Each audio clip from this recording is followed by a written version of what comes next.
Every time I look at a messy house, I wonder, how do people manage to live like this? Do you feel the same way? That desperation when you walk into a space and see everything out of place? I spent years feeling odd for wanting everything organized. People would always say, come on, relax a bit, or not everything has to be perfect all the time. But one day I discovered that in Japan, homes are organized not out of perfectionism, but out of practicality.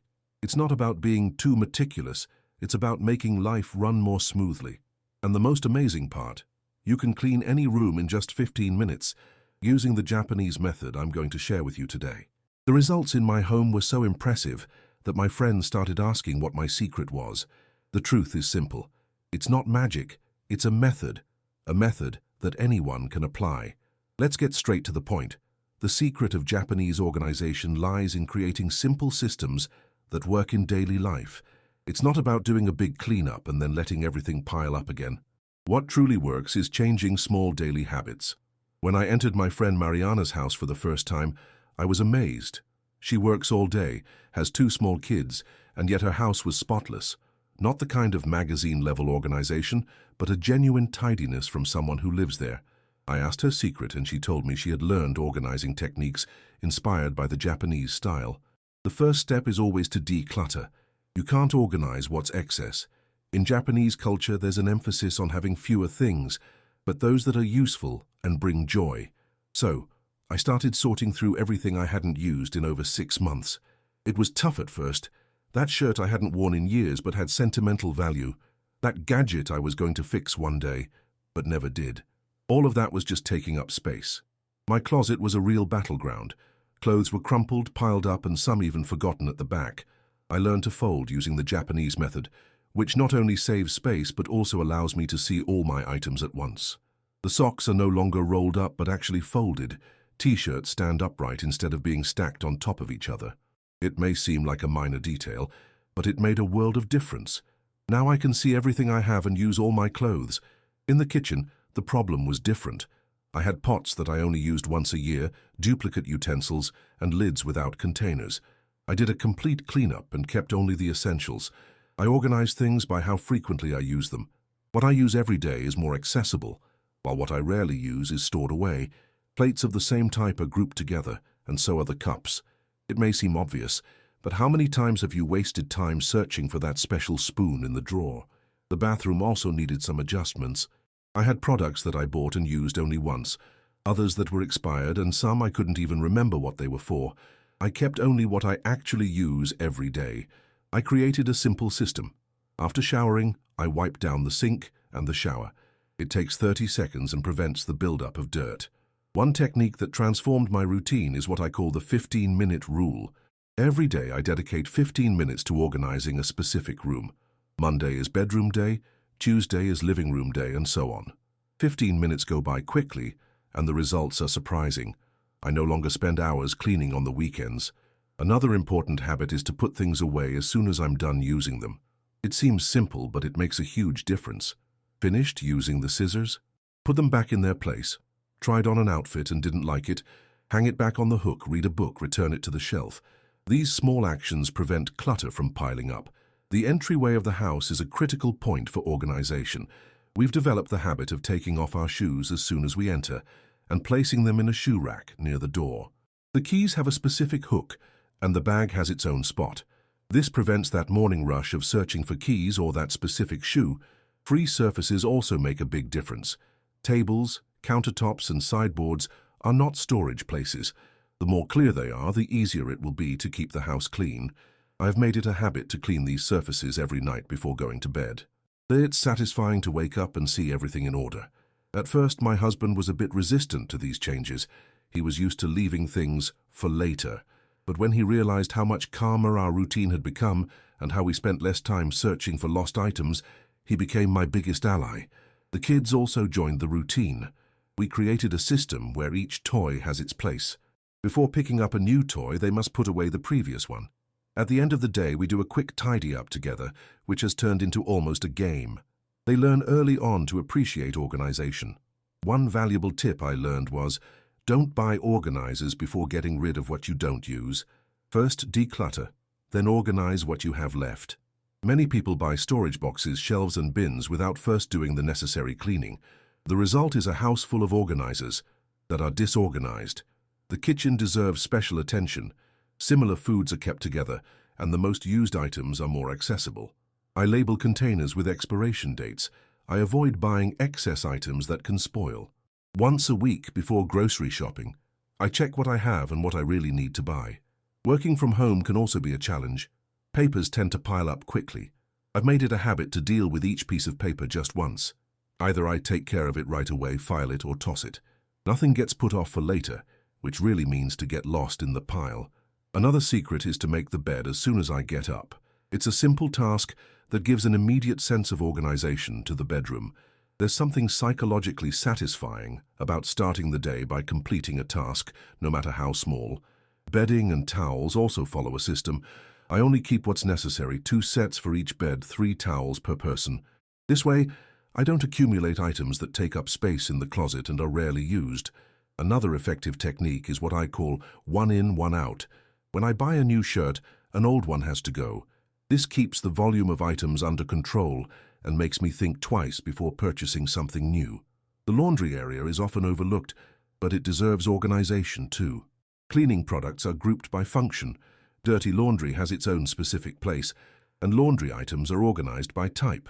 This saves time when washing, ironing, and putting away clothes. Shelves and cabinets follow a simple logic. The more I use something, the more accessible it should be. Items I use every day are at eye level. Occasional items are on higher or lower shelves, and rarely used items can be stored in less accessible locations. A common mistake is keeping things just in case. That outlet left over from an old appliance, the manual for a gadget that doesn't even exist anymore, that empty box that might be useful someday. Most of the time that day never comes, and those items just take up space.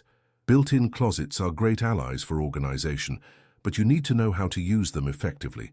Divide them into sections using boxes and dividers for smaller items. Periodically review what's stored in there. It's common to forget what we have when it's out of sight. Drawers also deserve attention. I use simple dividers, even made from cut-up shoeboxes, to separate different types of items. This way, socks stay with socks, underwear with underwear, and so on. It makes it easier to find what I need and keeps everything organized. In the living room, we have few decorative objects, but each one holds special meaning. A vase I received from my grandmother, framed family photos in simple frames, a plant that brings life to the space. Nothing is there just for the sake of it. Each piece has a reason to occupy that space. Speaking of plants, they bring life and freshness to the home, but they also need care. I only keep as many as I can take care of properly. Once a week, I dedicate time to water them, clean the leaves, and check their health. Books also followed the rule of reduction. I kept only the ones I truly love or use frequently. The others were donated. The ones that remain are organized logically. Fiction by author, non-fiction by topic. This way I can easily find what I'm looking for. Beauty and makeup products also needed organization. I had products I didn't even remember existed. I did a thorough cleanup, keeping only what I really use.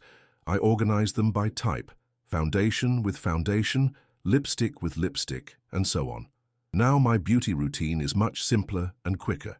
In the garage, toolboxes, gardening supplies, and other items are all labeled and in their specific places. My husband, who used to waste a lot of time searching for the right tool, can now find everything quickly. The pantry also follows clear rules. Foods that are close to their expiration dates are placed in the front to be consumed first. Similar items are kept together. I use clear containers for grains and pasta, which makes it easy to see when they are running low and helps prevent waste. One Japanese technique that I adopted is clean as you cook. Instead of leaving a pile of dishes for later, I wash pots and utensils as soon as I finish using them. By the time the meal is ready, the kitchen is practically clean. In the bathroom, daily used products are kept accessible but not exposed. A small basket organizes frequently used items. The rest is stored in cabinets or drawers, always grouped by function. Towels are folded in a specific way to save space and make them easy to see. Each family member has their own color, which prevents confusion and arguments over who took my towel. Cleaning products also have their specific place. There are few of them, but they are efficient. I don't need a different product for each surface. A few basic products take care of most situations. Fewer products mean less space taken up and less clutter. Children's clothes are a separate chapter.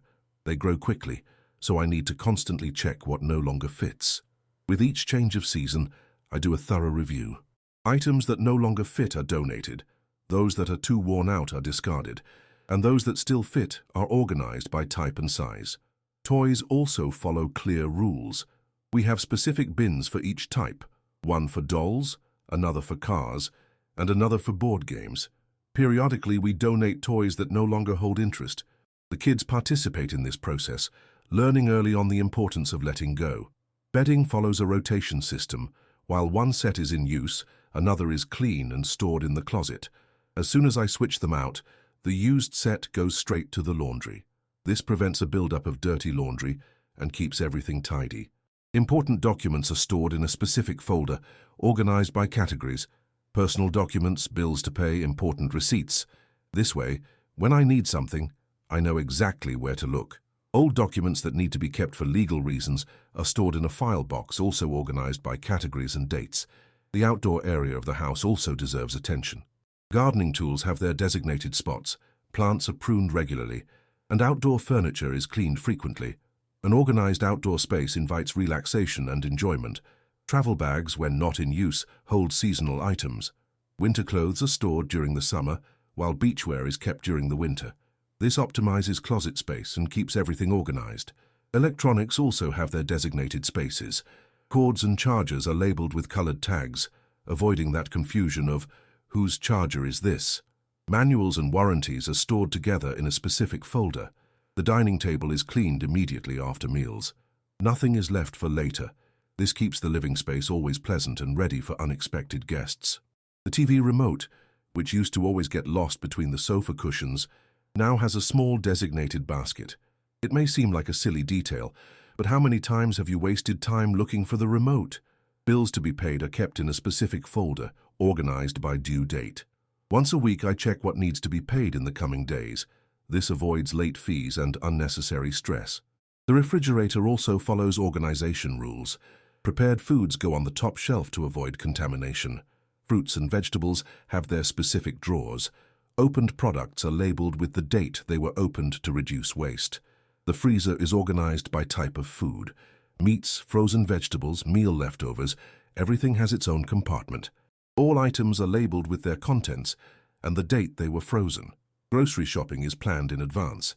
I make a list based on what I really need, avoiding impulse buys that lead to waste and take up unnecessary space in the pantry. Shoes are organized by type and frequency of use. The ones I wear daily are easily accessible, while seasonal or special occasion shoes are stored in labeled boxes. Bags follow the same logic. Daily use bags are kept handy, while the others are carefully stored to maintain their shape. Inside each bag, only the essentials. No carrying unnecessary items that just add weight and clutter. Personal hygiene products are organized by frequency of use.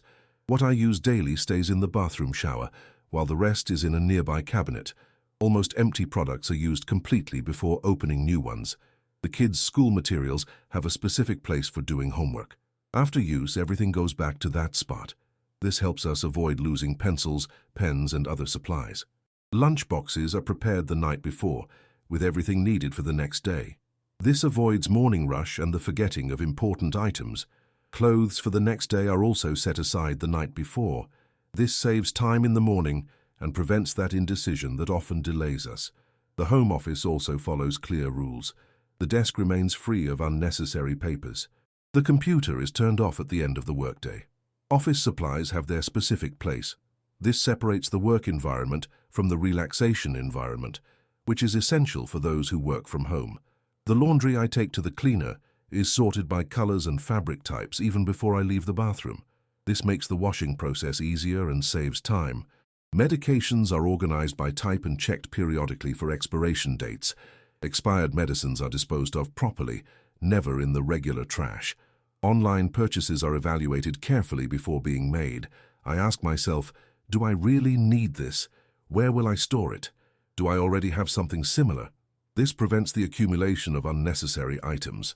The most important rule I learned from the Japanese style of organization is everything has its place, and should return there after use. It seems simple, but it's the foundation of lasting organization. Another important lesson: less is more. The fewer things we have, the easier it is to keep everything organized. It's not about living in scarcity, but about consciously choosing what truly matters.